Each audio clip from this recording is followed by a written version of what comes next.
This training discusses the topic of LGBTQ and the use of pronouns. This is a safe place training presented by Callie Belt. In this training outline, we cover the gender unicorn activity, we cover identity and understanding terms, we cover pronouns, what they are and how we use them, we cover why is this information important, and we cover what can I do after this. LGBTQ plus is an umbrella term. So this is an acronym for lesbian, gay, bisexual, transgender, queer, and the plus symbol to recognize the limitless sexual orientations and gender identities used by individuals. Other common acronyms include GSM, Gender and Sexual Minorities, as well as DSG, Diverse Sexualities and Genders. Deciphering sexual orientation and gender identity. So sexual orientation is an inherent or immutable, enduring emotional, romantic, or sexual attraction to other people. This is independent of gender identity. Common sexual orientations include lesbian, gay, bisexual, pansexual, and asexual. This is not the comprehensive list. Gender identities gender identity is one's innermost concept of self as male, female, a blend of both, or neither. This is how individuals perceive themselves and what they call themselves. This can be the same or different from their sex assigned at birth. Gender identities include transgender, non-binary, and cisgender. So this is the gender unicorn activity. This activity is used to exemplify the range of gender identity, gender expression, physical attraction, and emotional attraction within each individual. So with gender identity, you have how I identify. This is one's internal sense of male, female, neither of these, both, or another gender. For transgender people, their own internal sense of gender identity and their sex assigned at birth are not the same. So here you can see there are different ranges for female, woman, girl, man, male, boy, and other genders. And again, and I'll show you in the next slide, this can all be on a range. So you can have only one dot for gender identity on a range, or you could have a range for each of those three components for just gender identity. So moving on to gender expression or presentation, this is how I look and express myself. So the physical manifestation of one's gender identity through clothing, hairstyle, voice, body shape, etc. Most transgender people seek to make their gender expression or how they look match their gender identity, who they are, rather than their sex assigned at birth. So again, for gender expression, we have feminine, masculine, or other. And again, you could assign on a range to all three of those components, just one or two. Moving on to sex assigned at birth, this is the sex classification that I was assigned at birth. So the assignment and classification of people as male, female, intersex, or another sex based on a combination of anatomy, hormones, and chromosomes. This is usually decided at birth or in utero and is usually based on genitalia. So here you have the options of female, male, other/intersex. Moving on to physically attracted to, this is whom I'm physically attracted to. This is a group of people or genders to which a person can become physically attracted to, if at all. So again, you have that range of women, men, or other genders. And again, you can answer and respond to any combination of all three or an individual component in physical attraction. Moving on to emotional attraction, this can be romantic or emotionally attracted, with whom I'm romantically or emotionally attracted to. The group of people or genders to which a person can become romantically, emotionally, or spiritually attracted to, if at all. So again, you have the three components of women, men, or other genders that you can answer on a range for your own. So this is what a gender unicorn activity filled out would look like. Here you can see this individual was assigned at birth, female sex. You can see they have their own gender identity range filled out between female, male, and other genders, as well as gender expression of their own feelings between feminine, masculine, and other. Going down, you can see they physical attraction as well as emotional attraction to women, men, and other genders. So activity discussion about the gender unicorn. So there in that activity, you can see that gender identity does not equal gender expression, which does not equal biological or anatomical sex assigned at birth, or S.A.A.B. This emphasizes that gender does not equal sexual orientation as well. And here we can note that they are interrelated but not interconnected. This means that one does not determine the other. However, things certainly can affect one another, but they do not determine one another. Going into gender identity and expression, this is how I identify versus how I look and present myself. So gender identity is one's innermost concept of self as male, female, a blend of both or neither, how individuals perceive themselves and what they call themselves. One's gender identity can be the same or different from their sex assigned at birth.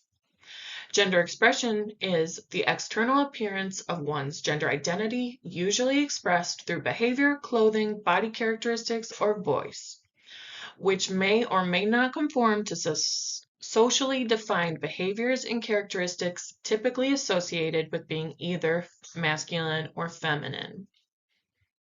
Good morning, John. Today, we plumb the depths of the marvelously complex human. But first, allow me to acknowledge that I am not a sociologist. I'm also a straight white man who doesn't have to worry about a lot of the hate that a lot of other people do have to worry about. But my goal with this video is I want people to understand, because I think understanding will lead to less hate and also less self-hate. For a lot of people, it's nice to imagine that humans are simple and that you can know a person's sex and then you will know all sorts of things about them deeply and clearly. And if you don't fit into this nice little box, people who do can get really confused and sometimes even angry. And if you yourself don't fit into one of these nice little boxes and you think that people should, then you end up hating yourself. And that's probably even worse. I think the best and maybe only way to solve this problem is for people to understand that there are no nice shiny boxes. Or if there are shiny boxes, there are an infinite number of them, enough to put all of the people who currently exist, have ever existed, and will ever exist. So, together, let's understand. We're gonna start simple. What's going on down here, in between the legs? That is your sex, your biological sex, and it tends to be binary, though there are all sorts of conditions that result in intersex individuals. And as interesting and complicated as this is, the rest of it is much more complicated, so I'm just gonna move on from here, because we all kind of get what sex is. Now we move on up to the top, to the brain, which is the thing that decides what gender you identify with, whether you feel like a man or a woman or neither or both, because the fascinating thing is, as much as we try to label things, there is no way to label every point on an infinite continuum, and that's what we're dealing with here. So, to actually visualize how this works, I've created a graph for you. On the x-axis, we have gender, male to female, and on the y-axis, we have the intensity of the identification with that gender. I would be about here, because I identify as a man, though I recognize that there are some womany parts of me, but let's also put a hypothetical biological female on the graph that identifies very strongly as a man. Now that could be really uncomfortable, especially when there's a bunch of people in the world who insist on calling him a woman just because of the body that he happens to be very uncomfortable with. Which is why sex does not determine the pronoun you should use.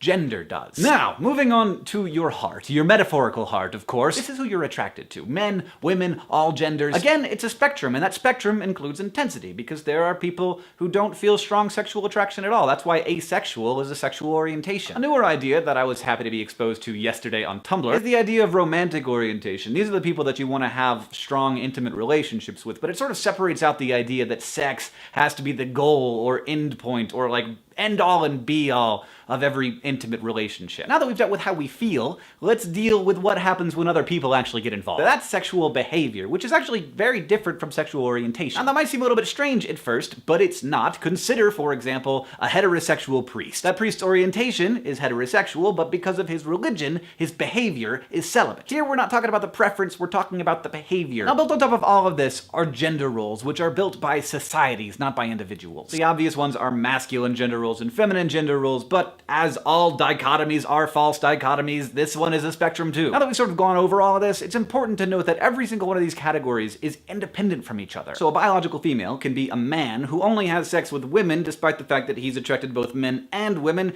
and kind of feels more comfortable in feminine gender roles. That may not be the most common combination of these factors, but it's certainly not weird. And another important point, many people move across these spectrums, sometimes from year to year, sometimes hour to hour. But what's really important is that we trust ourselves, and we understand ourselves, and we love and respect ourselves, and we grant that same understanding and respect to the people around us. Because when the world becomes one of infinite continuums and those false dichotomies break down, and those 2 shiny boxes break apart into 7 billion shiny boxes, that's actually pretty beautiful.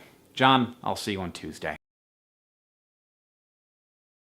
Now we're going to go into the terminology within the LGBTQ plus and going over sort of a crash course about the terminology. So why does terminology matter? Parts of speech matter, especially when we're talking about LGBTQ, gender, expression, identity. Some words are not affirming when they are used in the wrong context, like nouns. So when in doubt, adjectives are always safer to use. They add on an aspect of someone's identity rather than being reduced down to one singular identity with a noun.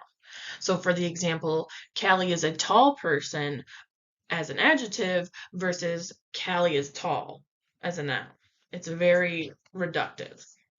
So with identity terminology, no definition is absolute or applicable to 100% of people who use that term to describe themselves. And this is okay. Someone can use a term to mean something different from the definitions we commonly know or use, and this allows us to expand our knowledge and learn another identity or expression firsthand. So going into identity terminology, we have sex assigned at birth, or S.A.A.B., the classification of a person as male, female, or intersex based on characteristics including chromosomes, hormones, and reproductive organs. This is a phrase used to intentionally recognize a person's assigned sex, not gender identity. Sometimes called designated sex at birth, or DSAB, or specifically used as assigned male at birth, AMAB, or assigned female at birth, AFAB. Intersex, that's a person whose chromosomal, hormonal, or anatomical sex characteristics fall outside the conventional classifications of the male or female dichotomy. Gender identity, this is an individual's personal sense of having a particular gender. Sexual orientation, this is the type of sexual, romantic, emotional, spiritual attraction one has a capacity to feel for some others, generally labeled based on the gender relationship between the person and the people they are attracted to. A lesbian is a woman-identified person who experiences attraction towards another woman. Gay, that's experiencing attraction solely to some members of the same gender. This can be used to refer to men who are attracted to other men and women who are attracted to other women. Also, this is an umbrella term used to refer to the queer community as a whole or as an individual identity label for one who is not straight. Bisexual, that is a person who experiences attraction to some men and women, or a person who experiences attraction to some people of their gender and another gender. Bisexual attraction does not have to be equally split or indicate a level of interest that is the same across the genders an individual may be attracted to. Transgender folks are people whose gender identity differs from the sex they were assigned at birth. Cisgender people are those whose gender identity aligns with the sex they were assigned with at birth. Non-binary people are people who experience their gender identity and/or gender expression as outside of the male-female gender binary. Many other words for identities outside the traditional categories of man and woman may be used, such as gender fluid, genderqueer, polygender, bigender, demigender, or agender. These genders, while similar, are not interchangeable or synonymous. Two-spirit. This is a term created by First Nations, Native America, or Indigenous peoples whose sexual orientation and/or gender or sex exist in ways that challenge colonial constructions of gender binary. This term should not be appropriated to describe people who are not First Nations, Native American, or Indigenous members.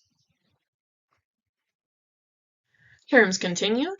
Asexual. So asexual refers to a complete or partial lack of sexual attraction or lack of interest in sexual activities for other.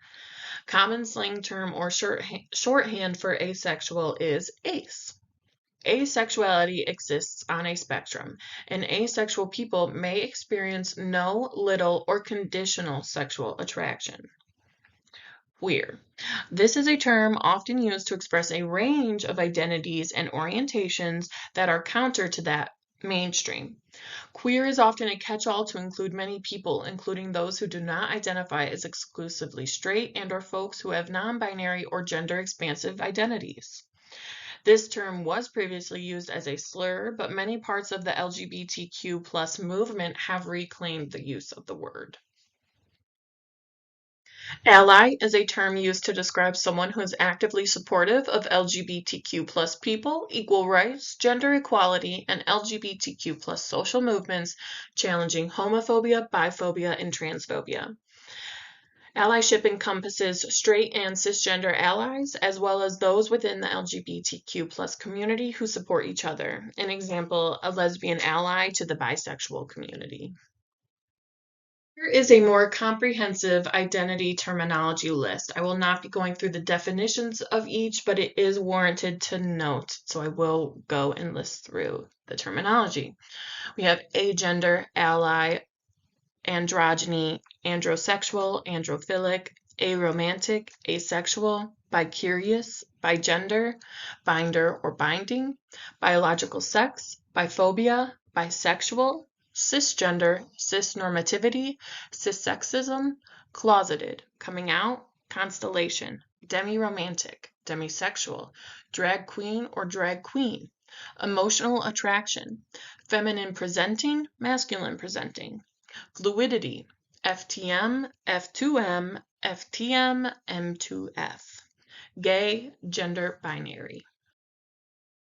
Continuing our comprehensive identity terminology list, we have gender expression, gender fluid, gender identity, gender nonconforming, gender normative, gender queer, gender variant, gynosexual, gynophilic, heteronormativity, heterosexism, heterosexual or straight, intersex, lesbian, LGBTQ, GSM, DSG, metrosexual, pansexual, MPGs. Mix. Sorry, I missed that one. MPG or PGPs are preferred gender pronouns. Polyamory, queer, questioning, QPOC, QTPOC.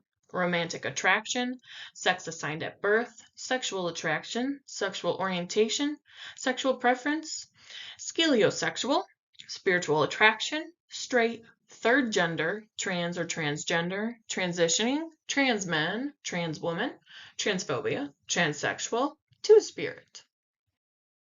So moving into changing our language, as we know, terminology in language and how we use it is important. So an older phrase or term of hermaphrodite, instead of using that term that may offend many people, we would say intersex instead. Instead of using the term homosexual, you could say gay, queer instead. You have many options. Instead of saying a gay person or a transgender, when describing someone, you could say a gay transgender person, or in fact, better, use that person's name. Instead of using a term normal people when you actually mean cisgender persons. Terms and phrases like ladies and gentlemen that we often use throughout society and culture, switching that to be more inclusive can sound like saying everyone or honored guests or team. Using the term it when pronouns are discussed, that is very offensive to many people. So even if you don't know someone's preferred pronouns, benefit of the doubt to always use they, them pronouns. If you don't know, they, them works and doesn't offend anybody. Using phrases or words like mailman, fireman, policeman, making that active change to be more inclusive, like mail clerk, firefighter, police officer. These are changing our language. These important terms matter. Using common words or slang like dude, man, bro, or girl. While those might come reflexively to you, those could offend your friends or close family members. So again, instead of using slang, use that person's name instead. Now we are going to dive in preferred personal pronouns. And we're going to explain what those are and how to use them. So this is an example of a comprehensive pronoun list. Now this may look daunting because we do have a lot of options up here, but this is the most inclusive, comprehensive pronoun list to include every gender expression identity out there. So here at Safe Place, we do have and promote our own pronoun list. This has the preferred pronouns on the left side, and then on the right side has examples for how to properly use those pronouns. Some pronouns that not everyone might know or be comfortable with are neopronouns. These are those bottom ones, zai, z, and zay. These are third person personal pronouns. And these can be preferred more by non-binary individuals or gender fluid individuals. So around shelter, you can see this pronoun list to help both staff and clients identify and advocate for their gender expressions.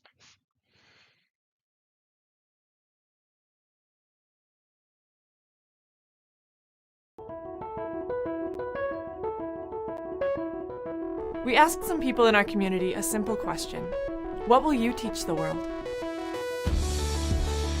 Here's Tristan from the Pride Center of Edmonton.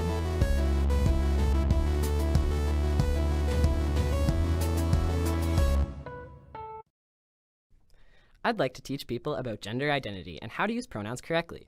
First off, let's talk about the difference between sex and gender identity. Sex is something that is assigned at birth. When the medical professional says, "It's a boy," or "It's a girl," they are basing this off of your physical anatomy, or your sex. Gender identity is a person's experience of their own gender. Most people's gender identity aligns with the sex they were assigned at birth. The term for this is cisgender, from the Latin cis, meaning on this side of. Someone who is transgender, or gender non-binary, however, has a gender identity that does not align with the sex they were assigned at birth. Transgender and non-binary people can experience their gender in a variety of ways. Some transgender people may identify strongly with a gender. Some may feel disconnected from masculine and feminine genders, while others may experience their gender as a combination of both. Here's a quick refresher on grammar. Pronouns are words we use to refer to someone in place of a name. Some are tied to a specific gender, like he, him, his, and she, her, hers.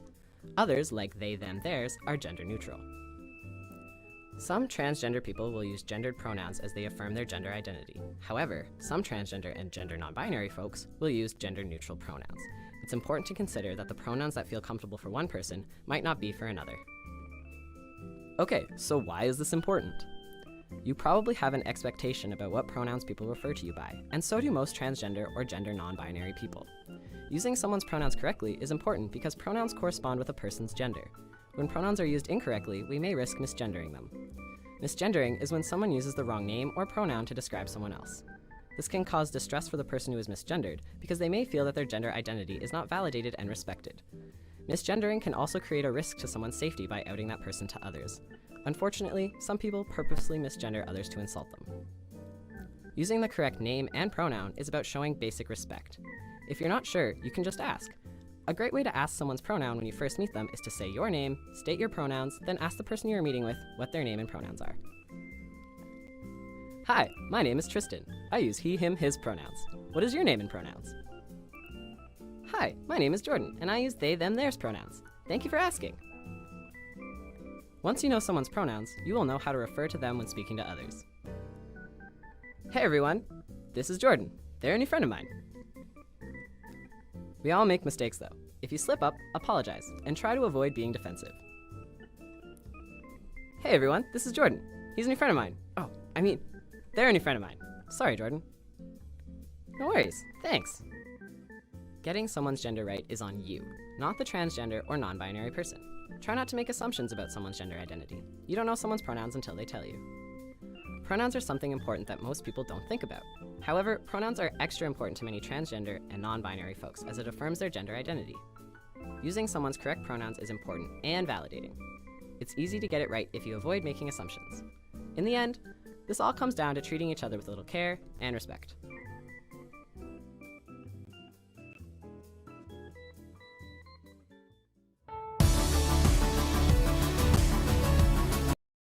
Okay, so what can you do with pronouns?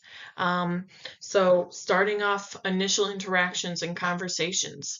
The easiest way, ask what name and pronouns a person prefers you to use.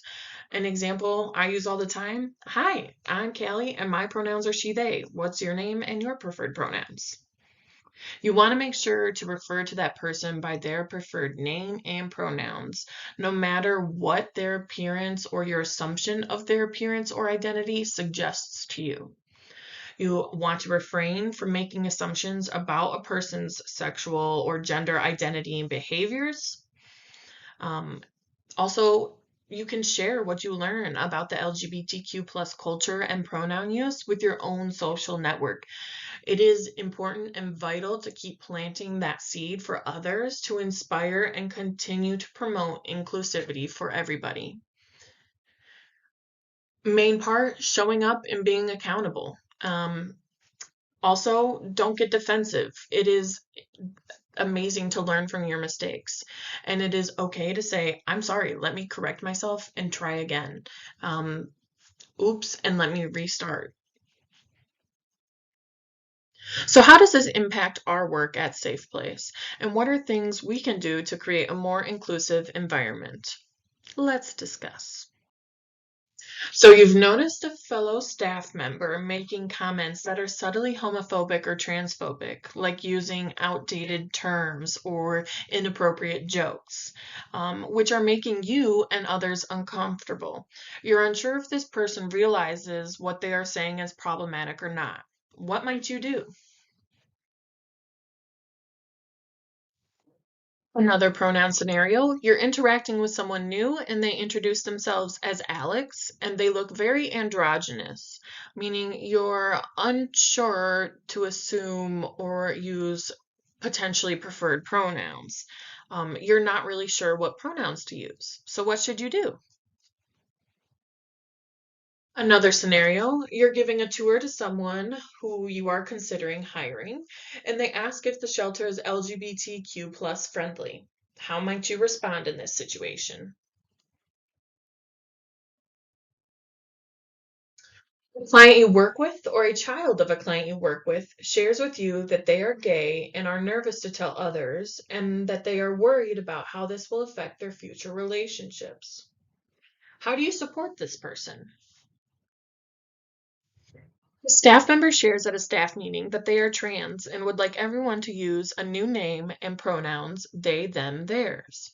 While everyone at the staff meeting is very positive and affirming in the moment, afterward there is a lot of confusion and hesitancy about how to proceed.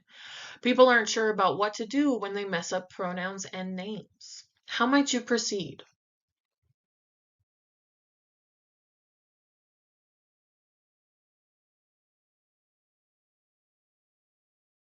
You bring up the idea of your office or team doing a diversity inclusion training. There's a lot of eye rolling and no one says anything affirming about this idea. Someone comments, we're all really accepting here. I don't think we need to do that sort of thing. How might you respond in this situation?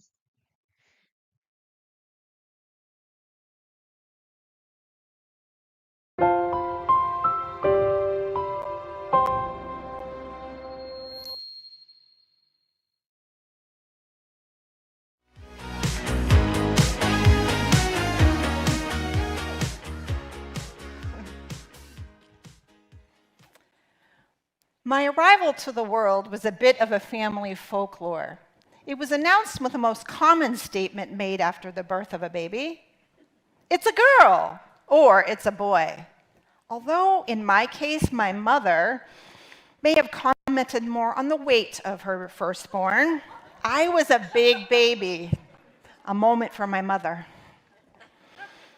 My grandfather is said to have held me in one hand saying, "Mala, mala, mala." Mala, in Croatian, is a term of endearment for a female child, little girl. I was christened Mala, a name that didn't quite match my size. The birth announcements and gender reveal parties of today are based on the gender binary, this idea that there are only two genders, male and female. This binary shapes our language and underlies institutional systems of power that privilege cisgender people. Cisgender means that your gender identity, that sense of yourself as a male or a female, matches the announcement at your birth. I, like most of us, fit into that gender binary.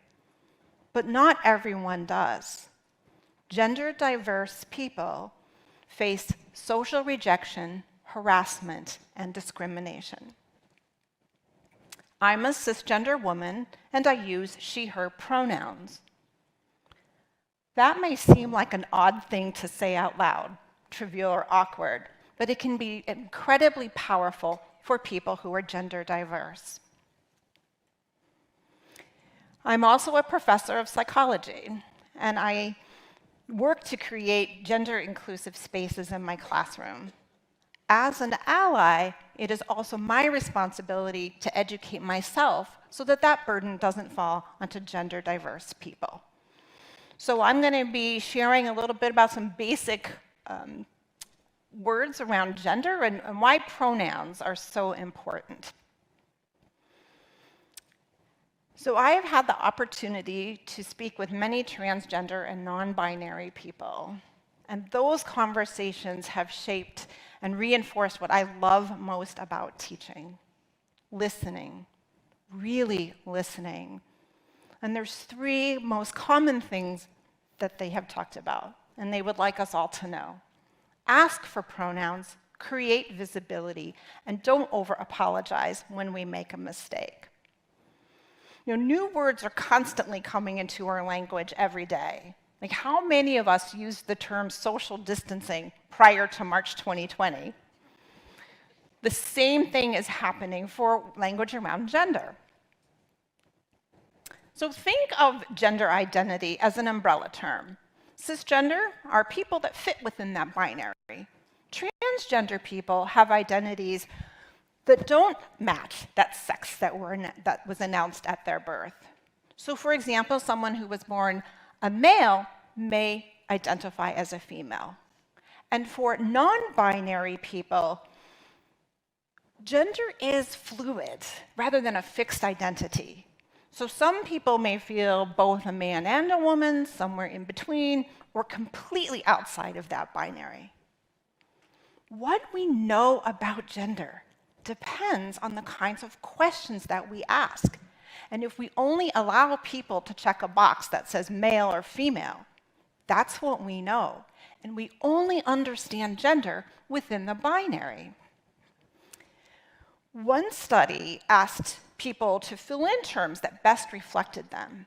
And when that happened, non-binary people chose 22 different terms. And some of them are under this umbrella, like genderqueer and gender fluid. Now, although they're connected in very complex ways, gender identity is different than gender expression, which is how someone looks, and sexual orientation, who we're attracted to. So someone may identify as a cisgender woman, conventionally dress like or look like a woman, and be attracted to women. Researchers have found that 42% of Americans know someone who's transgender, and 26% of us know someone who uses a gender-neutral pronoun.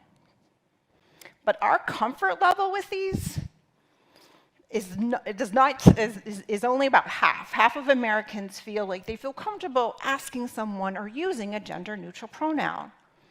Part of the reason that we're not comfortable is that we make an assumption about someone's gender based on their expression, what they look like, and thereby their pronouns. So instead, think of asking someone their pronouns just like you were to ask them their name. So there's 3 types of gender-neutral pronouns. Neopronouns don't fit into the language that they're in. So sie and zur is just one example. The singular they is the most common gender-neutral pronoun. Now, some people argue, well, you can't use they as a singular. It's not grammatically correct English. But it was in the 14th century. And we use you in both the singular and the plural. So when I refer to you, the audience, you understand that I mean all of you, not just you over at table 8. And as the linguist John McWhorter says, if our language didn't change, we would all be speaking in the language of Beowulf. And as one student I spoke to said, when someone asks you to use their pronoun, they're trying to tell you how they feel on the inside. Language also makes a difference in terms of, I think I missed multi-pronouns, didn't I? Multi-pronouns are someone who uses the singular they along with he or she. Confused? It's okay. You can simply ask. You might say, I noticed in your email signature that you use both they and he. Would you like me to use those interchangeably, or would you prefer that I use one over the other? As one person I spoke to who uses multi-pronouns said, they got tired of getting she'd all the time. So does any of this actually matter? It does. Language can create inclusion. It can help us to break this binary. Over 40 years of research on masculine generics that are supposed to refer to everyone don't. So for example, if I were to ask you to imagine mankind, you would envision more men than if I ask you to imagine humankind. And gender-neutral language decreases discrimination and increases acceptance of the LGBTQ and gender-diverse people. So share your pronouns and invite others to share theirs.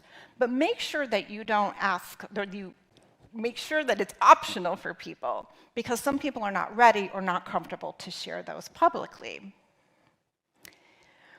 One student I spoke to felt really targeted in a class when the professor went around the room and asked everyone for their names and their pronouns. After stating theirs, the professor just stopped asking everyone else after them. They said, it was really clear the instructor was singling me out. So when asking for a pronoun, make sure that you ask everyone, not just someone you think looks like they use a gender-neutral one. The Trevor Project is an American nonprofit whose mission is suicide prevention among LGBTQ youth. And in one of the most heartbreaking and striking results from their most recent survey, non-binary students who said they had no one who respected their pronouns had over 2.5 times the rate of attempted suicide than those who had most or all of the people in their lives use their pronouns. Let that sink in. We can impact a person's life by using their pronouns. A therapist who works with LGBTQ youth told me, their pronouns feel like the only power they have. And one person shared with me, yeah, I know, it's really hard to learn a new pronoun, but do you know how hard it was to ask?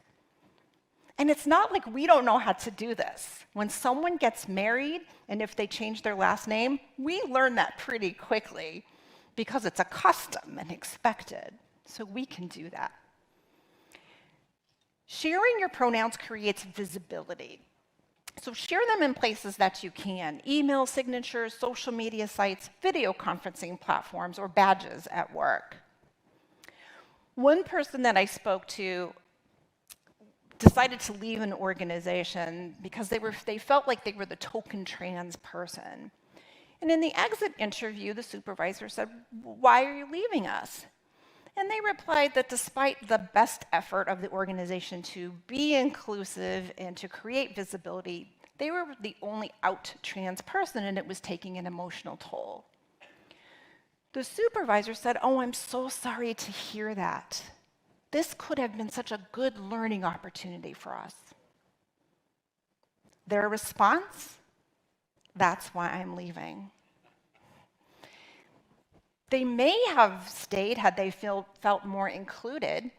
Universities and other institutions are trying to create visibility by changing language on their websites and in printed materials to be more gender neutral.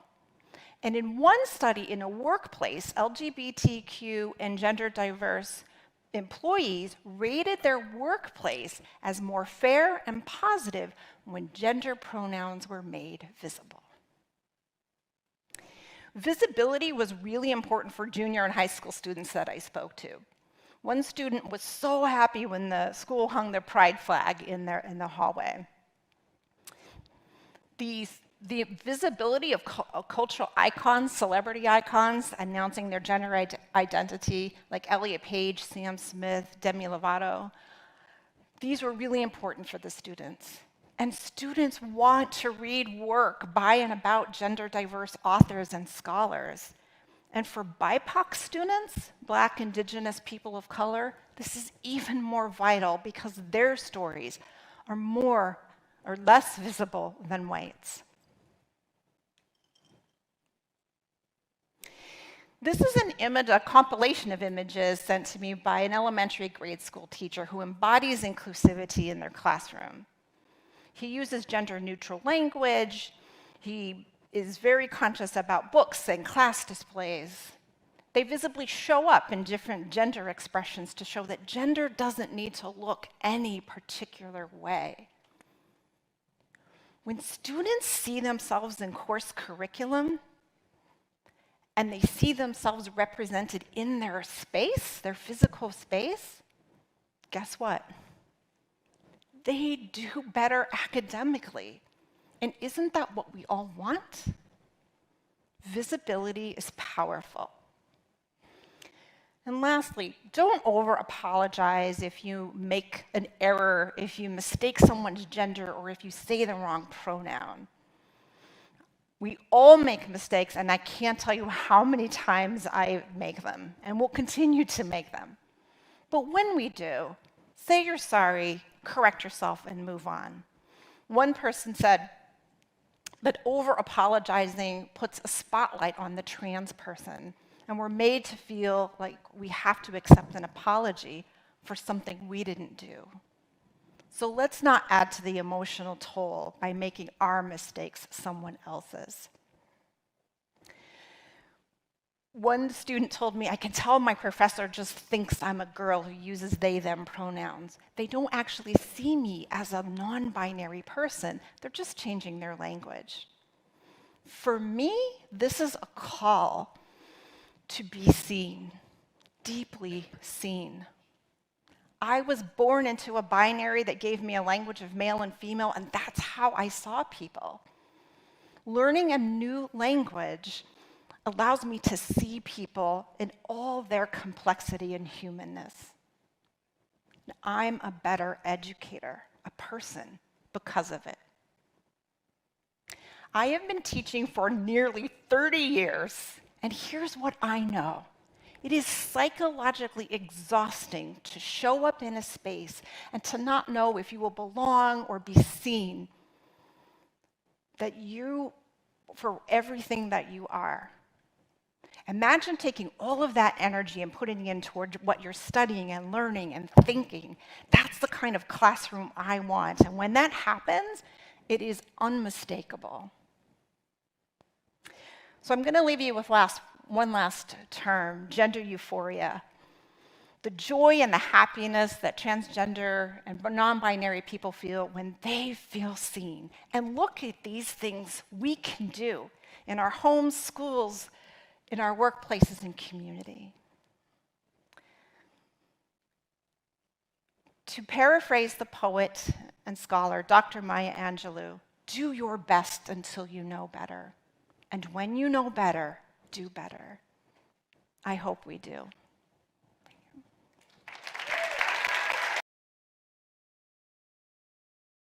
So why is this important? Specifically, when using the chosen pronouns, this resulted in a 29% decrease in suicidal ideation and a 56% decrease in suicidal behavior. This is brought to you by Gender Affirming Care for Youth Research Brief. Going more into the importance of this topic, domestic violence and sexual assault statistics, these are from the NCADV in 2018, where research shows that members of the LGBTQ plus community experience domestic violence at rates higher than their cisgender heterosexual counterparts. States 43.8% of lesbian women and 61% of bisexual women have experienced rape, physical violence, and/or stalking by an intimate partner at some point in their lifetime, as opposed to 35% of heterosexual women. 26% of gay men and 37.3% of bisexual men have experienced rape, physical violence, and/or stalking by an intimate partner in their lifetime, in comparison to 29% of heterosexual men. In a study of male same-sex relationships, only 26% of men called the police for assistance after experiencing near-lethal violence. In 2012, fewer than 5% of LGBTQ plus survivors of intimate partner violence sought orders of protection. Less than 5% sought orders of protection after surviving violence. Transgender victims are more likely to experience intimate partner violence in public compared to those who do not identify as transgender. And finally, bisexual victims are more likely to experience sexual violence compared to people who do not identify as bisexual. Again, just for gender identity as bisexual, bisexual victims are more likely to experience sexual violence compared to people who do not identify as bisexual. So moving into understanding domestic violence in LGBTQ plus relationships. Some barriers to leaving abusive LGBTQ plus relationships may look like threats or fear of increased violence from your abuser. There may be a reliance on the abuser or the abuser's family for childcare, financial assistance, and/or housing. There might be threat of suicide from the abuser. There may also be financial barriers such as lack of employment, rent history, or ruined credit. There may also be fear of being outed or harassed while seeking services. Another barrier could also be due to poor past experiences with attempts to leave. Another barrier can be a fear of homophobic violence being far greater than the fear of abuser's violence. Another barrier for leaving abusive LGBTQ plus relationships is a scarcity of culturally specific programs, as well as insufficient institutional protections that vary by state. Going into misconceptions that lead to barriers in seeking help and support, common reflections from survivors were disclosed, like people were more focused on my gender identity and expression than the harm that I was experiencing. Or other people didn't view my abuse as authentic because it came from another woman. Another reflection, people kept saying that because we're both men, I should have defended myself. I just stopped talking about it. Another reflection, because I came out during the time I was being abused, people assumed my abuse led me to be attracted to the same gender. So breaking this all down, programs should create inclusive materials and engage in outreach that directly addresses and assesses LGBTQ plus survivors. This proactive advocacy will decrease misconceptions and barriers for survivors and increased outreach to getting help and support for victims and survivors. So now I'm going to get into some language to avoid and language to embrace that kind of goes along with this. So we're going to start with avoid. Some language to avoid might be over apologizing or saying, I'm really going to mess up. Here in Minnesota, we have something called Minnesota Nice, which is very passive aggressive, kind of like over apologizing kind of statements and phrases. And this may make the process really frustrating for the victim survivor. Saying stuff like, but your driver's license says you're female. What's up with that? Or saying that their pronouns are confusing. Asking these irrelevant questions breaks the trust that folks have with victim survivors. They may feel put on the spot to disclose additional information in an already vulnerable situation, going back to that double closet. This may break the trust and stress the victim survivor's trust. And these questions are usually irrelevant to the support they need. A lot of these questions are not questions that need to be asked to do the work that we need to do. So now some language that we can embrace. This includes language that really puts the power back in the victim survivor's hands. So saying, feel free to correct me at any point in the process. I'm not an expert, but that's no excuse. If I say something harmful, let me know. If you make a mistake, apologize, move on, keep it in stride, and work on not doing it again. Respecting the survivor's boundaries. So if the survivor doesn't want to be out to anyone but you, respect those boundaries, and let the survivor know, you get to choose who you tell about your identity. If a survivor says, my name is this, even though it's not that in the document, respect that, continue to use it. Or if you have an LGBTQ member on your staff, and that LGBTQ staff member is supported, maybe ask the victim survivor if they'd feel more comfortable meeting with them. Centering the impact of our words, validating victim survivors, and respecting their boundaries as an LGBTQ person and as a victim survivor builds trust and reinforces self-determination. It shows that there is a space for them at your organization for them to receive that support that they need.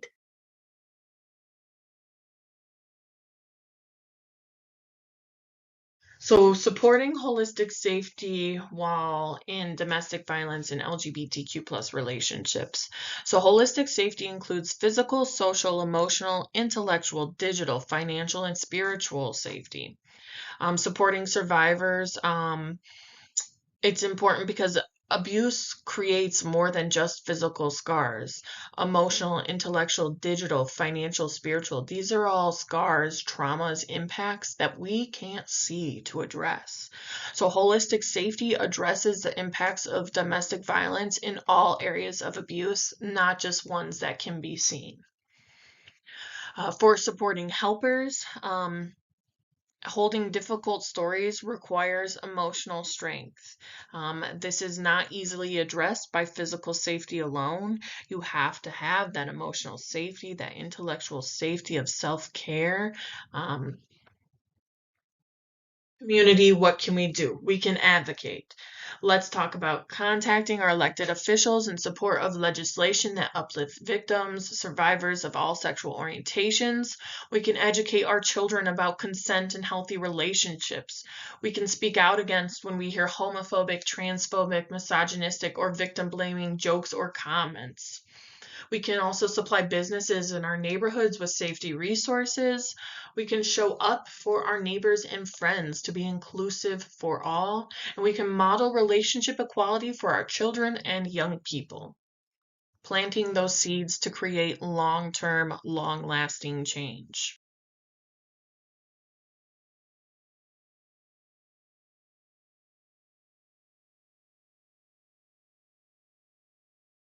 Promoting safety and healthy relationships within the LGBTQIA+ community. Everyday allyship promotes safety for LGBTQ plus people. Everyday allyship can look like not making assumptions, having a baseline understanding about the LGBT plus community, do your research, sharing your own name and pronouns with everyone you meet. Saying your name and pronouns is a little seed you're planting with every interaction you have. Asking a survivor for permission before revealing information about their gender identity and or sexual orientation.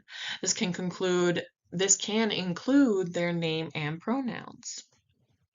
Promoting safety for LGBTQ plus people through everyday allyship can look like keeping materials and spaces accessible to all, regardless of identity, as well as being an active bystander when you witness homophobia, biphobia, or transphobia.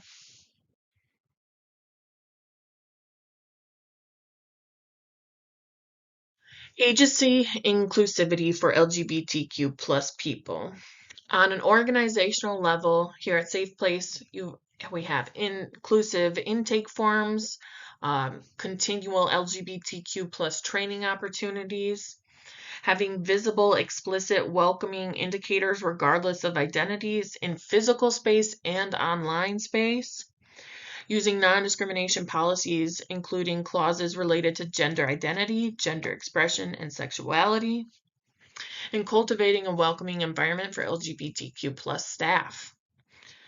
An organizational level of inclusivity also includes actively committing to anti-homophobic, biphobic, transphobic practices and actively assessing and rechecking in to commit to those practices.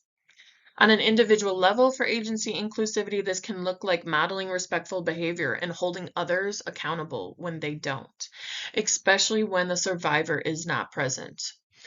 This can also look like self-education and seeking to learn from LGBTQ plus folks. This can also look like assessing your own biases and assumptions about the LGBTQ plus community and dedicating yourself to unlearning and relearning. Agency inclusivity on the individual level can look like acknowledging, apologizing, and repairing when you make mistakes or cause harm to LGBTQ plus individuals. This can also look like evaluating your own identities and how they differ from your clients. So this chart for barriers to accessing services for LGBTQIA2S plus survivors, as well as promoting inclusivity and LGBTQIA plus centered advocacy, is how to promote safe and healthy relationships as advocates. So here we have a couple examples of where judgment of homophobic or biphobic and transphobic in service providers. Promoting inclusivity would be replacing that judgment and bias with curiosity and acceptance. Having no screening for the possibility of the abuser to access those same services. Promoting inclusivity for LGBTQIA plus centered advocacy would look like operating under the assumption that anyone, including LGBTQ plus folks, can be experiencing abuse. Refusing services on the basis of gender identity is a huge barrier for accessing services for LGBTQ plus survivors. So promoting the inclusivity for LGBTQ plus centered advocacy could include doing the work to ensure that all survivors of all gender identities are able to access a safe and welcoming space. Some healthy relationship skills that we put together for this presentation include affirming a partner, setting boundaries, which we do not have time to get completely into setting boundaries, but we have a webinar on putting boundaries into action that can be dropped in the chat, curious and respectful inquiry, and expressing needs and concerns in a healthy manner, which then ties into navigating conflict. So all of these skills come together to kind of begin to promote healthy relationships within LGBTQIA2S plus relationships, which can then support survivors as they begin to seek out healthy relationships and recover from being in an abusive relationship. So the first one is affirming your partner, and this can look many different ways in an LGBTQIA2S plus relationships. We just have some examples here, such as always respecting names and pronouns, even when those change, supporting an individual and coming out when they want to, who they want to, keeping that information private, and also supporting them through external displays of homophobia, biphobia, and transphobia they may experience in their community or at work.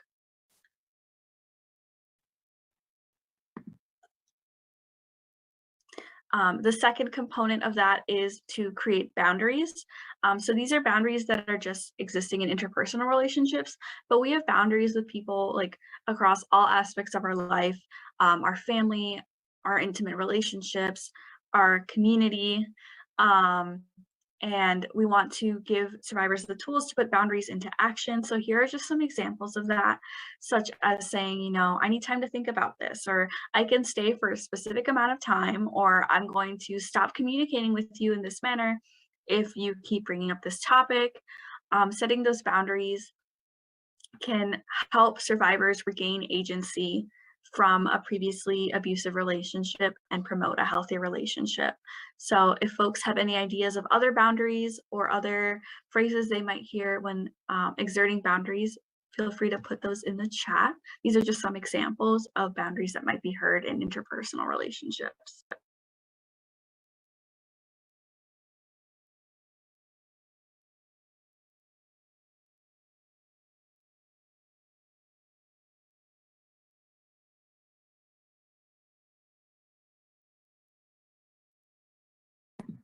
Someone in the chat said these are great examples. Thank you. And if anyone else wants to provide any other examples that they can think of in the chat, feel free to do so. I will give folks about 30 seconds.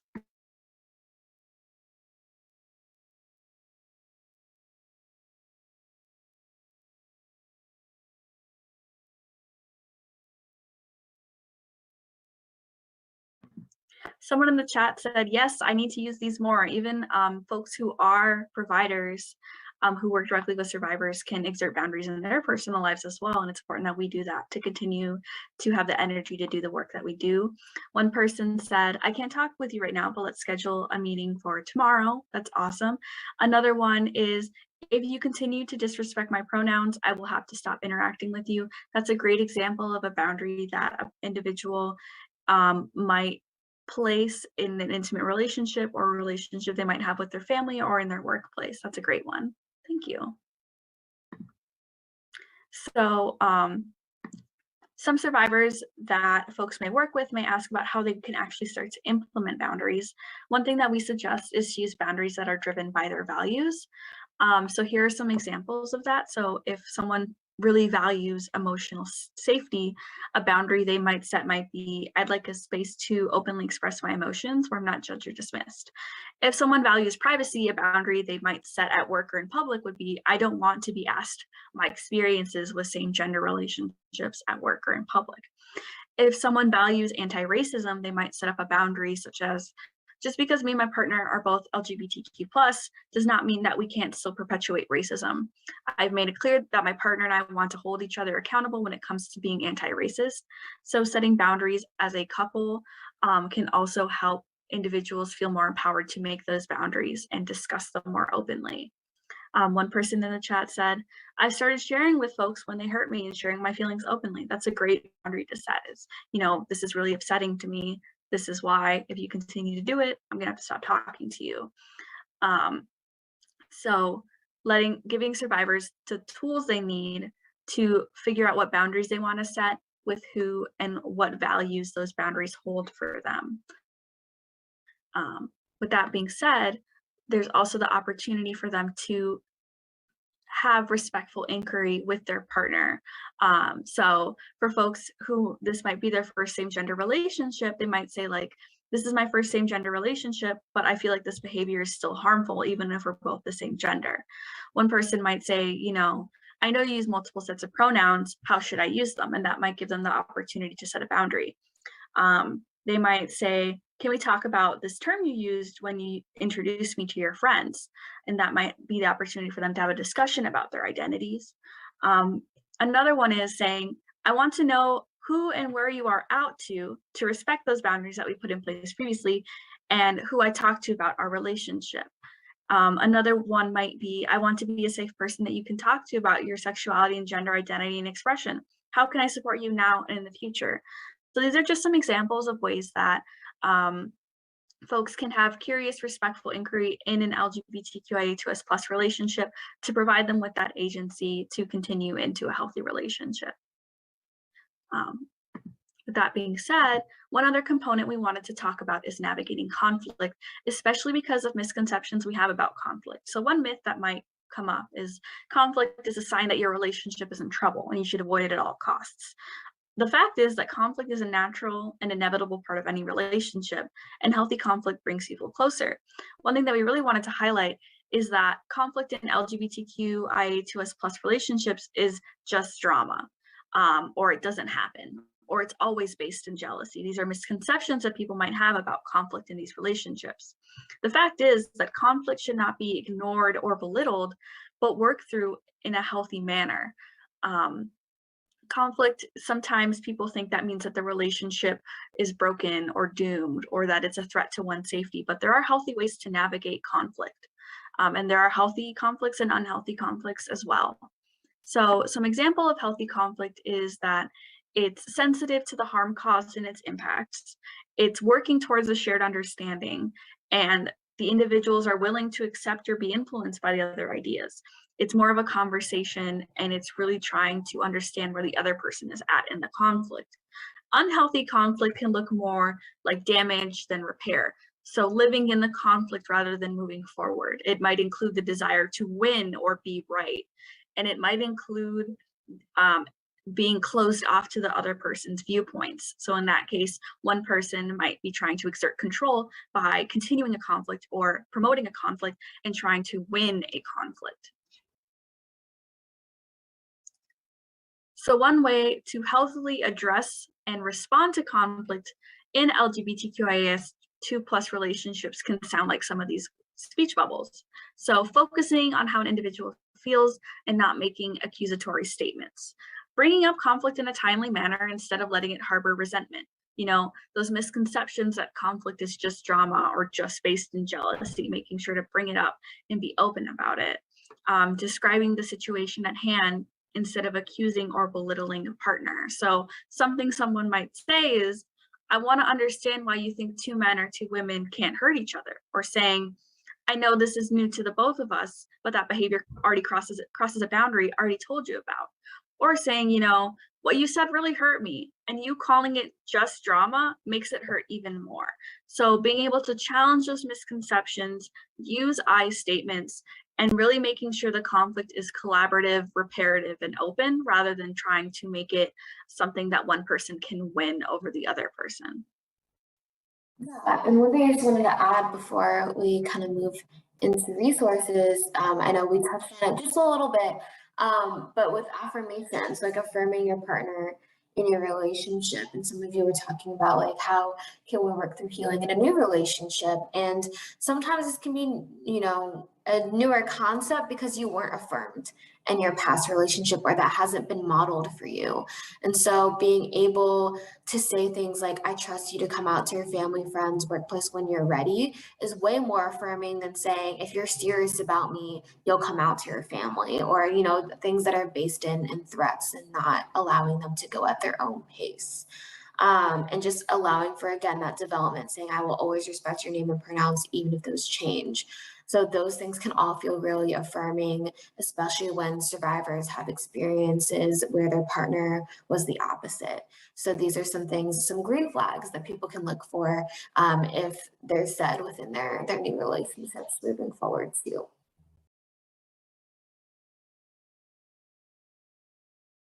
So here are a couple of reflection opportunities to help get yourself in tune for promoting safety and healthy relationships within the LGBTQ+ community.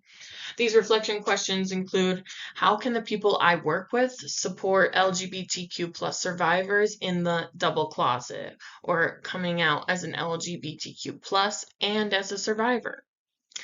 What assumptions or biases do we still hold about abuse within LGBTQ+ relationships? For example, like an abusive person being the more masculine presenting. How does my organization perpetuate heteronormativity, and how can we be more inclusive? How can I begin to unlearn the biases I hold about LGBTQ+ survivors?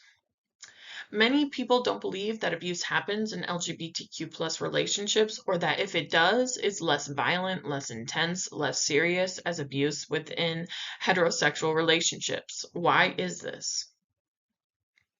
What is my organization's responsibility for speaking out against societal forces that harm LGBTQ plus folks where I live? How can your organization truly support LGBTQ plus survivors? How can their experiences more directly and evidently inform our advocacy work? These are all crucial reflection opportunities that can give us insight and perspective on how to better our advocacy, allyship, and work with our clients and ourselves.